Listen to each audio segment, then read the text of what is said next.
If you're considering a trip to Banff in October, you're looking at what I call the Great Transition Month. This is when autumn puts on its final spectacular show before winter takes center stage. You'll experience everything from golden aspens reflecting in crystal clear lakes to the first dramatic snowfalls, dusting the mountain peaks. But October in Banff comes with some unique challenges and incredible rewards, and there are definitely some things you need to know before you go. Before we dive into everything October has to offer, don't forget to grab my free Banff and Area Restaurant Guide. It covers all the best spots in Banff, Canmore, Lake Louise, and Jasper, complete with menu links and Google Maps so you can spend less time worrying about where to eat and more time enjoying your trip. You can get it for free at travelbanffcanada.com/support. I have to be honest, I get just as excited talking about October as I do any other month in Banff. And while September might be my absolute favorite, October is still pretty incredible. If September is this beautiful blend of summer and autumn, then October is autumn wrestling with winter, so you're very likely going to get a bit of both. I have these pictures from one year on one weekend where our family was on a lovely mountain bike ride near Johnson Lake on Saturday, and on Sunday we were hiking in the snow.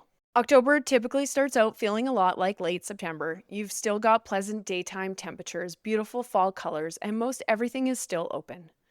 But snow can happen at any time, and as October progresses, you start to feel winter's approach. And honestly, that transition creates some of the most dramatic and beautiful scenery you'll ever see in the Rockies. Last year, Dan and I had shuttle tickets up to Lake O'Hara on the last day, October 2nd. We had to completely change our hiking plans because of the amount of snow up there. But we embraced it and still had a wonderful day. We just needed to adjust our hiking plans to a trail a little bit more suitable for hiking in the snow.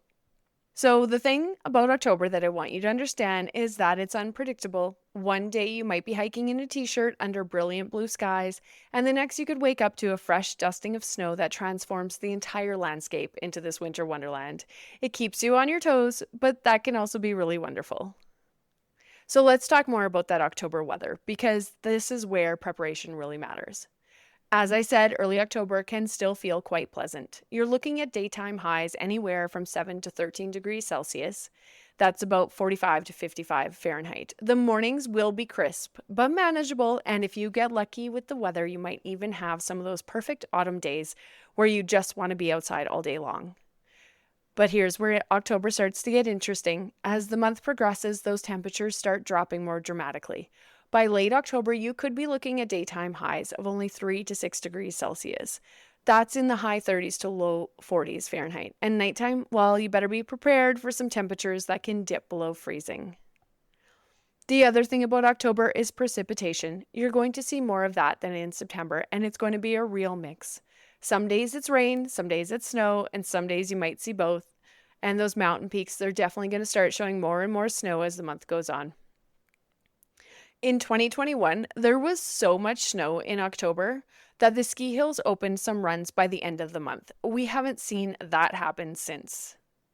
Now, what I've learned over the years is that October weather in Banff is incredibly unpredictable from year to year. I've seen Octobers that felt almost summery right through Canadian Thanksgiving, and others where winter arrived with a vengeance early in the month. You just can't rely on the forecast too far out, so you need to pack for everything. Now, I need to give you a little bit of a reality check about October, because there are definitely some seasonal closures that you need to know about. The good news is that most of these happen after Canadian Thanksgiving, which falls on the second Monday in October, so it'll be October 13th this year. If you're visiting early October, you're going to still have access to almost everything, but let's go through what does close, because this will affect your planning. Moraine Lake Road closes after Thanksgiving, so October 14th this year it will be closed. And this is a big one because it means no more access to Moraine Lake, no more large valley hikes, and no more of those iconic sunrise shots at Moraine Lake. The road closes because it goes through avalanche terrain, and once there's significant snowfall, it's just not safe. Canoeing at Lake Louise ends around this same time when the boathouse closes for the season. This will be weather dependent, so you'll have to just check before you go. Canoeing on Moraine Lake actually closes around mid-September when the water levels become too low. Both Lake Louise tea houses, Lake Agnes, and Plain 6 Glaciers both typically close around that same Canadian Thanksgiving time as well. Now, I recently saw a post that the Plain 6 Glaciers tea house will be closing on October 9th this year. The Yoho Valley Road in Yoho National Park closes around mid-October, and this is the road that takes you to Takaka Falls. You'll also find other seasonal activities like whitewater rafting can close up their season around mid-September. And here's something that affects a lot of people. Rome Transit, so the public transit system in Banff, Canmore, and Lake Louise, makes significant schedule changes in October. Some routes go to weekends only, and others stop running entirely, like the routes to Lake Minnewanka and the Cave and Basin, which typically end in October. The Rome bus to Johnston Canyon switches to a winter schedule that's on weekends only. Of course, shuttles to Moraine Lake and Lake Louise will stop after the Canadian Thanksgiving weekend, so you'll need to either drive to Lake Louise or take the Rome bus from Banff. The good news is that paid parking is only in effect at Lake Louise until the Thanksgiving weekend, and there aren't usually any issues with parking at Lake Louise in shoulder season or winter. Some of the gondolas and chairlifts will also start closing, so the Sunshine Gondola will already be closed as they close on September 21st this year. Typically, the Lake Louise gondola closes mid-October, but they closed early September this year, and the Mount Norquay chairlift closes around October 13th. The good news is the Banff gondola runs all year, so you'll have that incredible mountaintop experience available. Now, I don't want this to sound discouraging, because it's not meant to be. These closures are seasonal, and they happen for good reason, mostly safety. But remember that Banff is preparing for winter, which is actually one of the other high seasons here. So while some things are closing, other winter activities are getting ready to open. So what can you actually do in October? The short answer is a lot. In fact, October might offer you some of the most diverse activities of any month in Banff. In early October, you have larch viewing. If you're lucky enough to visit in the first week of October, you might still catch some golden larches hanging on. The needles usually drop sometime in early October, but some years it can last a bit longer, especially if there aren't any really windy days. Hiking to see other fall colors is still spectacular in early October. While the larches might be done, the aspens, poplars, and other trees are often still at their peak. This is an ideal time to not limit yourself to just Banff National Park. Kananaskis has some incredible fall hiking. A couple that I love are the Prairie View Trail to Jewel Pass, which takes you along Barrier Lake where the fall colors are just stunning. For something a little easier, head to Troll Falls and finish on Hay Meadows for some of the best fall colors. Scenic drives are also perfect for those chillier October days. The Bow Valley Parkway is gorgeous with fall colors, and you've got great wildlife viewing opportunities. Highway 40 through Kananaskis is still stunning in October, especially the first half of the month. And if you're feeling adventurous, the Icefields Parkway is quieter and still incredibly beautiful. When we're lucky, mountain biking is still fantastic in October, especially in the first half of the month. The cooler weather is actually ideal for biking, and riding through those golden aspen forests is an experience you won't forget. The Canmore Nordic Center has great trails, and the Horseshoe Loop takes you right through those glowing yellow aspens. Photography is also incredible in October. The contrast between the snow-dusted peaks, the golden fall colors, and those brilliant blue lakes creates some of the most dramatic mountain scenery.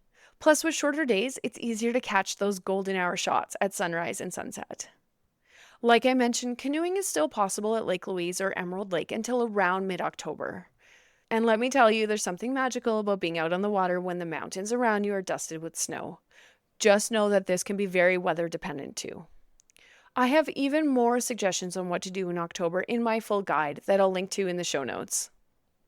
All right, now let's talk about packing for October. This is where you really need to think like a mountain local because the weather can change dramatically, not just day to day, but hour to hour.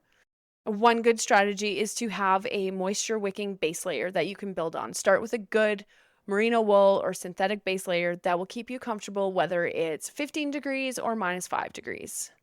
And then you want some type of insulation layer. This is crucial. So a good down jacket or a synthetic insulated jacket is going to be your best friend.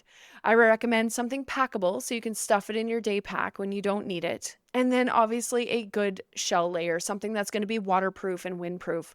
October can throw rain, snow, or even just really cold wind at you, so you want to be prepared, especially when you're hiking. Waterproof hiking boots are always a good idea, and here's something a lot of people don't think about. Microspikes. If there's snow or ice on the trails, things can get icy and slippery, and microspikes can make all the difference between an enjoyable hike and one that's potentially dangerous. This is obviously going to be very weather dependent. You might find that you're here in October and there's no snow or ice, or you might find that there's a lot of snow or ice. This one is obviously going to vary from year to year. Some years there's no snow or ice even into late October, and other years are completely different. And then, of course, don't forget a warm hat and gloves. These are non-negotiable. Even if it's nice when you start your day, you're going to be glad when you have them when the sun goes behind a cloud or the wind picks up. I can't tell you how many times I've been on a hike on what looked like a beautiful day and forgot to pack my toque and mitts. Not only is it cold starting out, but even on a nice day, the weather can change. So it's worth having really any time of year. They're small, throw them in your pack. In October, bear spray is still important. Bears are active until late October and even into November, especially those big grizzly bears. They're working hard to put on weight for winter. And just one little tip, when you're looking for places to stay in October, I highly recommend looking for a place with a fireplace or hot tubs because there's nothing better after a chilly October hike than warming up by a fire or soaking in the hot tub. Now, here are my essential tips to make the most of October in Banff. Check the closures before you go. Road conditions, trail closures, seasonal shutdowns can change quickly in October. Always check current conditions before heading out. Start early. Even though some things are closed and crowds are smaller, you still want to start early to make the most of shorter daylight hours. Have backup plans. That perfect hiking trail might be closed due to bear activity, and you always want to have alternative activities ready. Watch the weather, but don't let it dictate everything. October weather forecasts can be wildly inaccurate, so be prepared for anything, but don't cancel plans just because the forecast looks a little questionable. Of course, you want to still be wildlife aware. Bears are still very active in October, and the elk rutting season continues into mid-October. Those bull elk can be extremely aggressive, so keep your distance and never get in between them and their group of female elk. You know how I love to talk about layers, so your layer management is really important. Learn how to adjust your layers throughout the day. You might even want to start out cold. You're going to warm up as you start moving and be ready to add layers back on when you stop for a snack or when the sun goes behind the clouds. Now let's move on to a listener question that I get all the time. What park passes do I need? For most visitors, you'll need to worry about two passes, the National Park Pass and the Kananaskis Conservation Pass. You'll need passes anytime you are in any of the national parks, so either daily passes or the annual Discovery Pass. Typically, if you're visiting for 6 days or less, then the daily passes are what you'll get, and you can get them all at one time. You don't have to keep going back to the gate or the visitor center. Once you have 7 or more days in the national parks, then the annual pass is the best value. Now, these passes will cover you for all of the nearby national parks, like Banff, Yoho, Kootenay, and Jasper, so you don't need a separate pass for each park. If you spend any time in Kananaskis, which includes much of the area around Canmore, including Grassy Lakes and the Canmore Nordic Center, then you need a Kananaskis Conservation Pass. You can get that online. Thanks so much for listening to this episode of the Banff Travel Podcast. October in Banff is truly something special. It's that perfect time when you get to experience the mountains in transition, and every day offers something different. If you found this episode helpful, please follow the podcast so you don't miss future episodes. It's completely free, and it really helps the show reach other people planning their Banff adventures. And if you have a question about visiting Banff in October or any other month, head to banfftravelplanning.com/podcast and send them my way. I love hearing from listeners and answering your questions. Until next time, embrace the adventure of October in Banff, pack those layers, and I'll see you out on the trails.